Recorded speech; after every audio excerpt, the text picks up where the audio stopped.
Well, Okay. welcome to this to this session, Square, and then nice to meet you. So before we start, could you briefly introduce yourself and your work? Okay. Thank you very much for invitation, Professor Ma. I have to say professor now, not doctor anymore. Um, my name is Huang, and I have a PhD in developmental psychology. During my PhD time, my research topic mostly focused on the mental health, well-being, and the social environment, and the mental health or the well-being. But there is very interesting thing. At the last year of my PhD, there is a generative AI chatbot started to say hello to us, which is a ChatGPT. And as we observed, we see that it brings a lot of changes to us.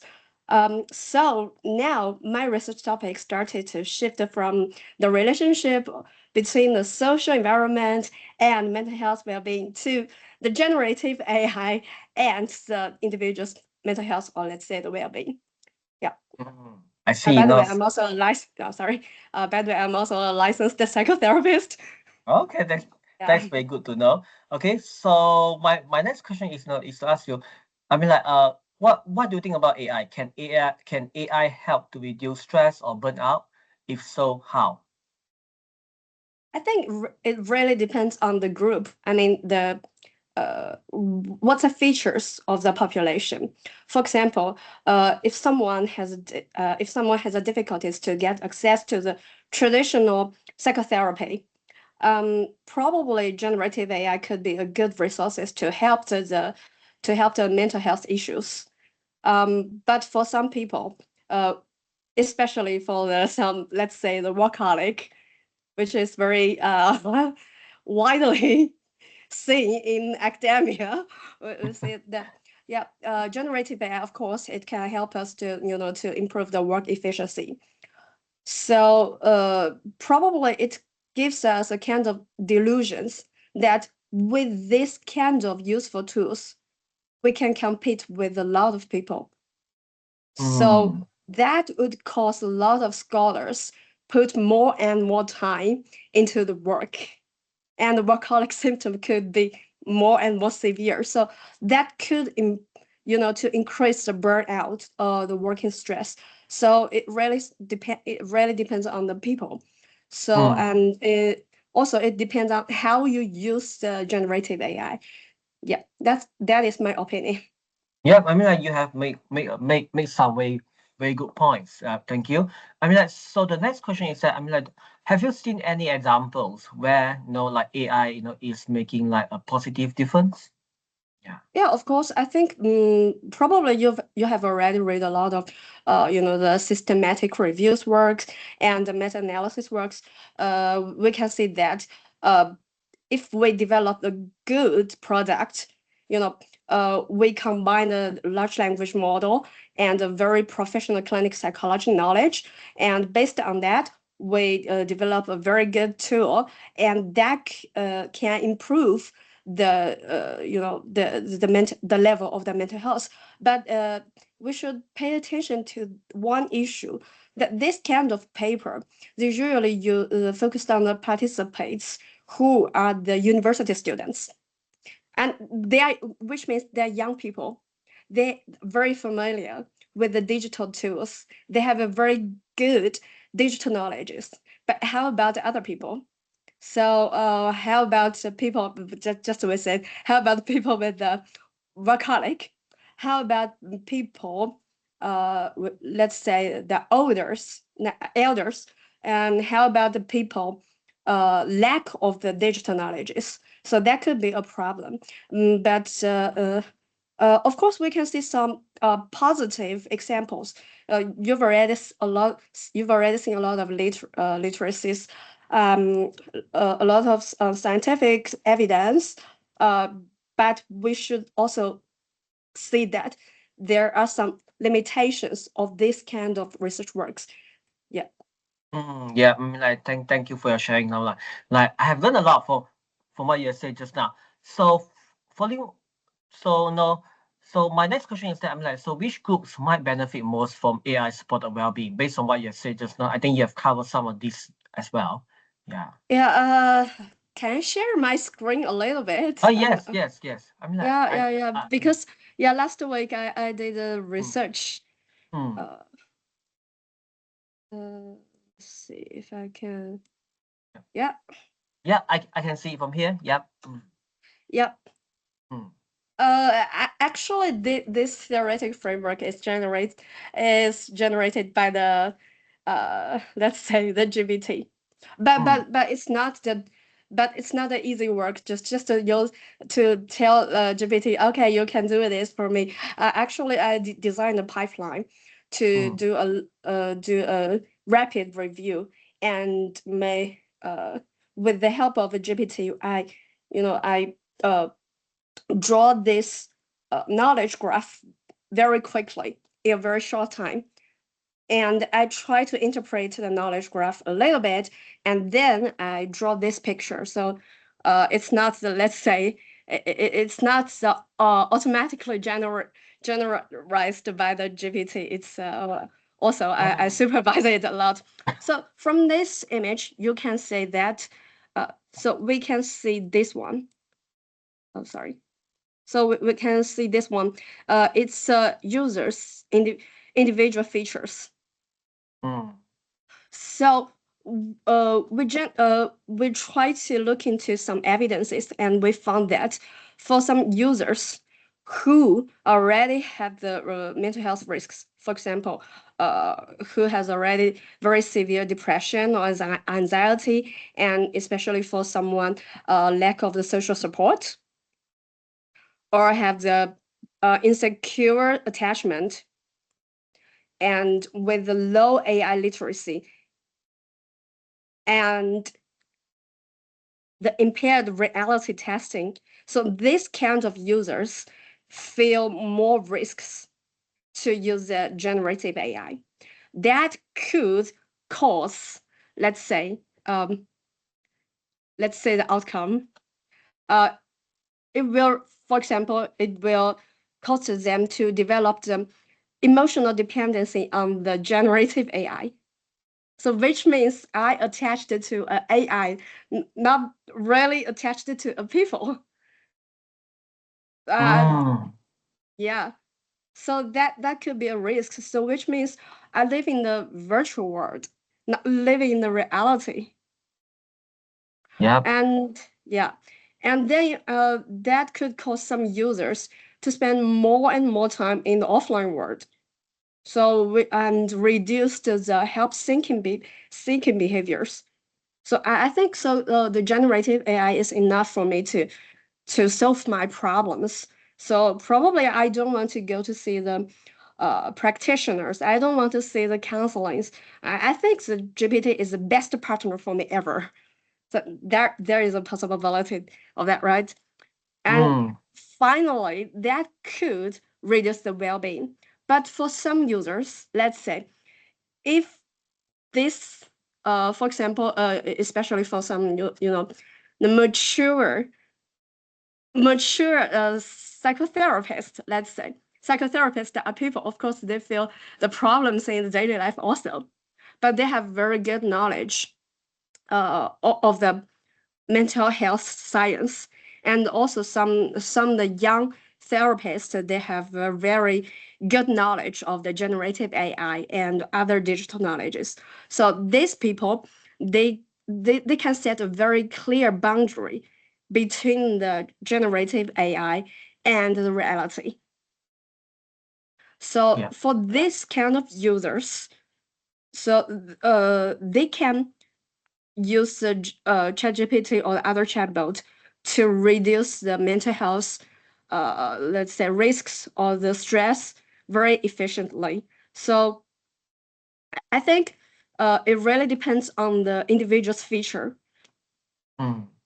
Yeah, yeah. I mean, like, so thank you for your sharing. I mean, like, yes, I think I have learned a lot as well, especially when I see this, see this figure, explaining how AI can also affect like the mental health and also like the Mm-hmm, well-being and also the health seeking behaviors. Yeah. mm-hmm. Thank you. Yep. I think I So should publish this paper, submit to some journals. yeah. I think you should. I mean, like, I feel like this is going to be a way very useful and also meaningful paper, because I can see you have done a lot of work on it. So yeah, so I look forward to see this paper being published. Thank you. Yeah. Okay. Yeah. So would you like Okay, to I will stop stop sharing? sharing. I mean, like, yeah. Yeah, sure. Okay. Yeah. Yeah. And thank you for your time. For taking the time to produce like the figure. I feel like that is very powerful. To showcase your work. I mean, like, so following on what you said just now. So do you think that, I mean, like, so can AI improve access to mental health support? Yeah. Yeah, of course. This is a very, let's say, the obvious answer. Mm, Yeah, yeah. yeah. Especially, for some people living in a rural area, someone with financial barriers. So I think it's a really, very timely access to Mm, support to the support. mm, But yeah, especially in China, I'm not sure if it's same for the other developed countries. In the developing countries, sorry. Um, in China, most of the public hospitals don't provide the psychotherapy services.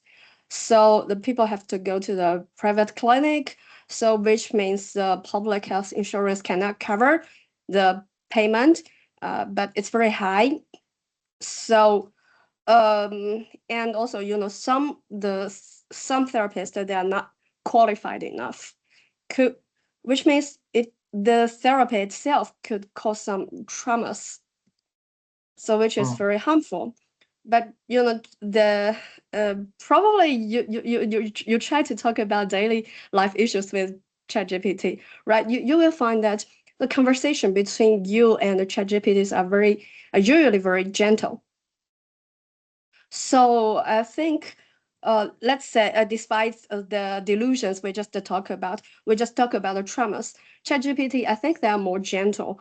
So especially for some very vulnerable users, it's a very timely support, and at the same time, it will, let's say, the cause less traumas for them, I think. okay, I see. Yep. So having said that, so what kind of ethical issues that should we be thinking about, when, let's say, when we try to use AI for mental health, yeah. Yeah. I think the first one is privacy. A lot of people nowadays are talking about privacy. Yeah, because we upload our, the personal informations into the cloud, into the, some virtual world. Probably we will feel like unsafe. And we don't know how the companies could use this kind of data. So the first one is privacy.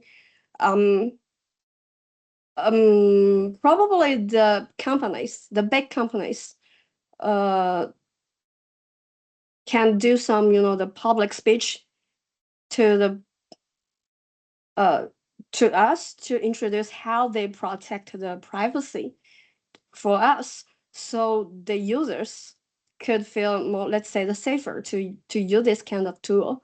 I think that this is one point. And the second point is we just talk about the psychological safety, because for some users, the AI could cause more severe mental health problems.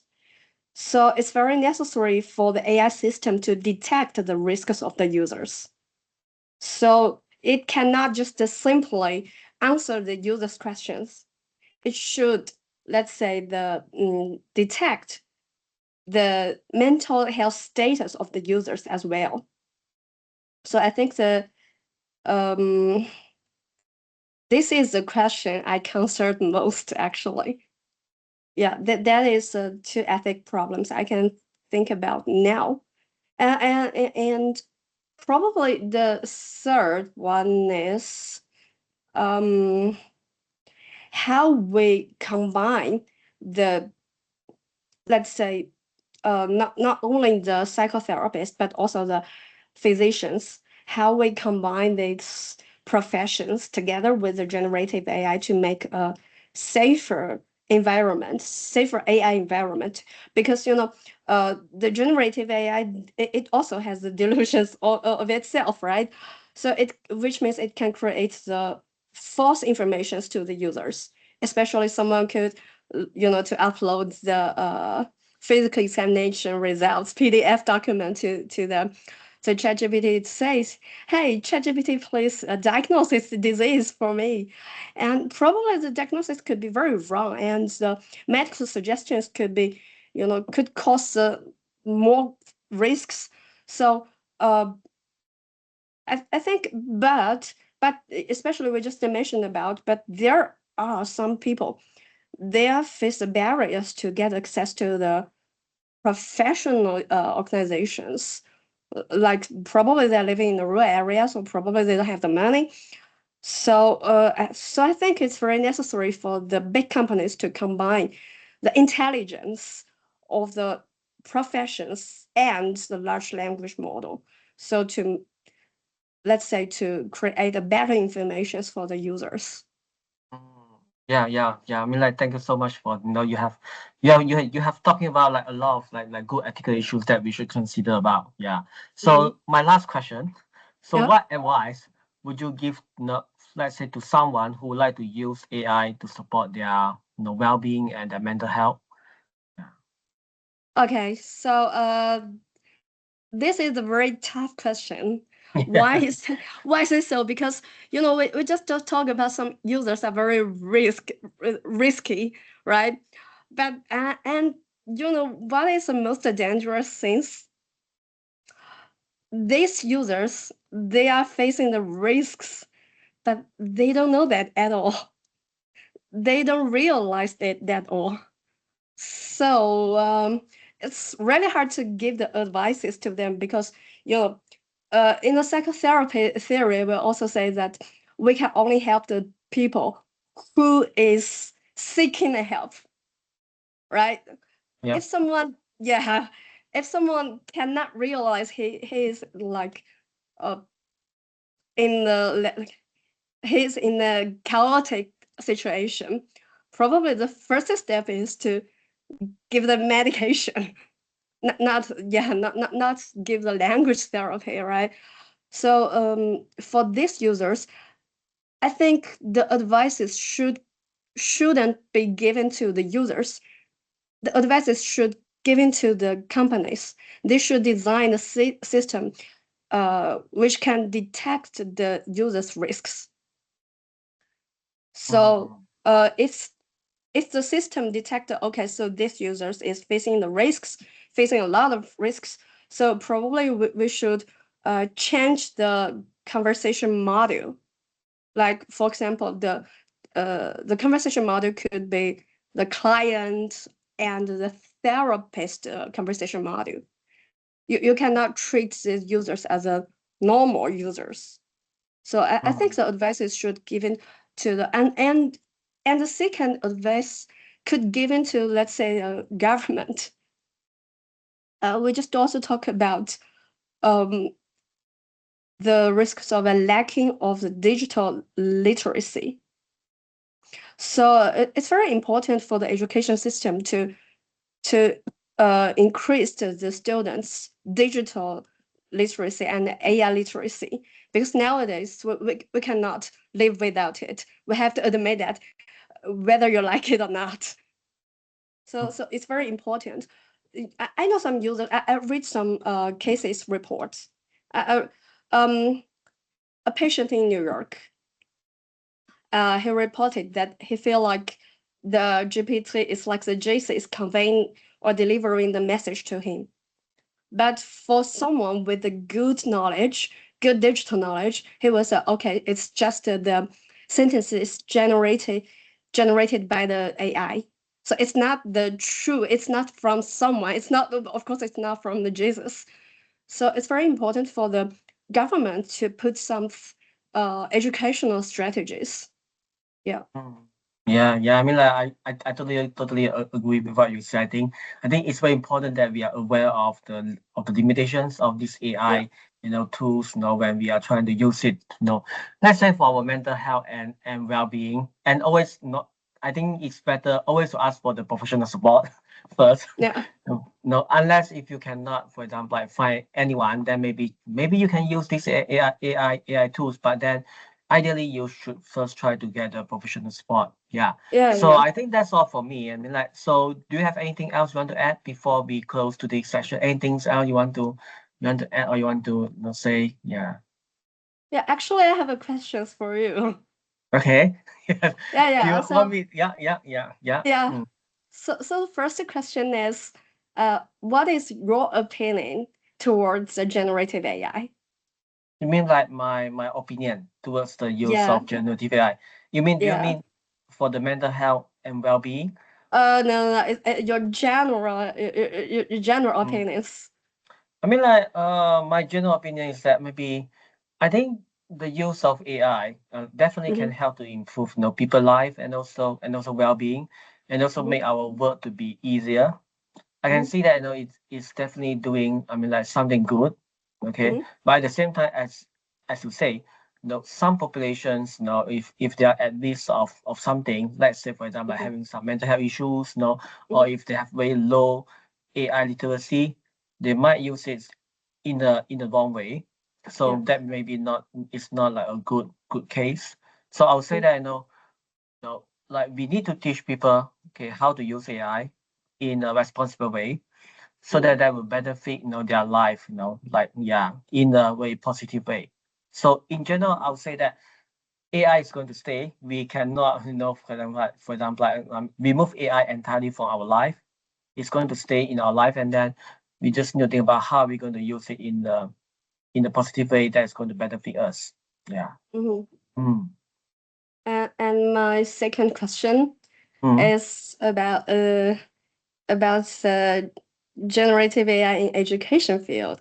So, Mm. do you think the generative AI makes students, let's say, smarter, or that Mm.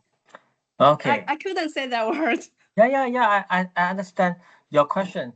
So I'll say that like especially for some students, let's say if they don't have good resources, right, good Mhm, teaching resources, AI is definitely going to be a very good teacher for them because AI is mhm, going to tell them, for example, like, let's say if they ask any questions, AI can answer them, right? So I will not say that AI is going to make the students smarter, or less smarter, but I mhm, think AI is going to help the student to understand, for example, like the world better, to get the knowledge better, and also to see the world in the way I know in a different way, with more knowledge being given to them. Okay, mhm, so well, if you, I'll say that like the student is going to, like learn better, as in some ways. Okay, if you say smarter, well, I'm not really sure about it. Whether we are going to mhm, make the student to be smarter or less smarter because it really depends on how do we measure it. Let's say if you measure it by let's say exams or by written mhm, assignment, right? Let's say if we ask them, please write 1,000 word assignment. If they use AI to help them to complete the like assignment, if they get very high marks, does that mean that they are smarter? mhm, Than other students who are not using AI. So I think that is very hard to measure, and I think that's very hard to say. But mhm, in general way, I would say that AI is helping the students, especially if they're coming from very let's say poor resource setting, right? So AI is going to definitely help them a lot because that is going to mhm. give them like AI is going to be like one of the very good teacher, I think, to Yeah, give them the knowledge because let's say if they don't have resources, yeah, to all these things. Yeah. Mm. yeah, yeah. It sounds very similar in psychotherapy field. Yeah, yeah, Yeah, I totally agree. yeah, I think it just depends on how do you use AI. Yeah, yeah, because if you use it in a very good way, then that's going to benefit you, benefit the students, benefit like the patients. But if you use it in a not so good way, okay, and if you have a very low AI literacy, then maybe you're not going to use AI in a positive way in your life. Yeah, I think you need to know how to use it. It's just like you need to have some instructions. Okay, so this mhm, is how you yeah, use AI, yeah. right? Yeah. Mm. Yeah, yeah. Yeah. I recently read an article, uh, a Chinese article. It tested it found that more and more Chinese students use AI to finish the assignments, but we found a decrease of the cognitive ability during this Mm, kind of usage. So which means, okay, so it seems like we don't want to use our brain. We just let the GPT to do the effort. yep, Yeah. yep, yeah, yeah. I can see what you mean. So I think that really brings to us to ask about, let's say as a teacher, right? Mhm. How do you design your assignment or your assessment to make sure that the student is able to like to use higher order levels, of thinking when they try to complete their assignments. Let's say if we design this like the assignment, you just need to put the question into the ChatGPT, and then ChatGPT can produce the whole assignment for you. Then Yeah. maybe that is not a very good, good assignment that we have designed. We might need Mm-hmm. to think about, okay, what kind of question that we need to ask students, that student, Uh-huh. they need to answer that question by using their own knowledge, not with ChatGPT. Yeah. Uh-huh. So I think that's Understand. that I think there's a lot for us to think about as a teacher, and as someone who designed the assignments. Yeah. Not easy. Yeah. So that means, so that means the teachers should use their intelligence very fully. Yeah, yeah. Yeah. And also maybe they can also use ChatGPT, I mean, like at the same time to design Uh-huh. an assignment, okay, that Yeah. ChatGPT maybe cannot answer very well. Okay. Okay. Right? So I you have to understand. challenge the ChatGPT to come up with Uh-huh. something that they cannot answer, that ChatGPT cannot answer it for the students. Uh-huh. So That's the a good teacher need to know how strategy. to, yeah. So the Yeah, teacher yeah, need to yeah. know how to use ChatGPT as well, to make sure that they are able to ask some very difficult question that ChatGPT will say, sorry, I don't have the answer for this. Right? Then the Okay. students cannot use ChatGPT to Yeah. write the assignments. Yeah. Yeah, I understand. So which means you have to find the GPT's bugs first. Yes. That's why you need Yeah, to yeah, very challenge. interesting. Yeah, yeah, Keep yeah, challenging, yeah, ChatGPT. Yeah. yeah, Yeah. very Yeah. interesting. Thank you. Thank you very Yeah. much for your answers. Yeah, yeah. Thank you. Thank you Okay, very so much. I'll And start also the thank you recording very much now. for your Okay. invitation. Yeah, yeah. Yeah. Okay, let me just start the recording now. Okay. Mm-hmm.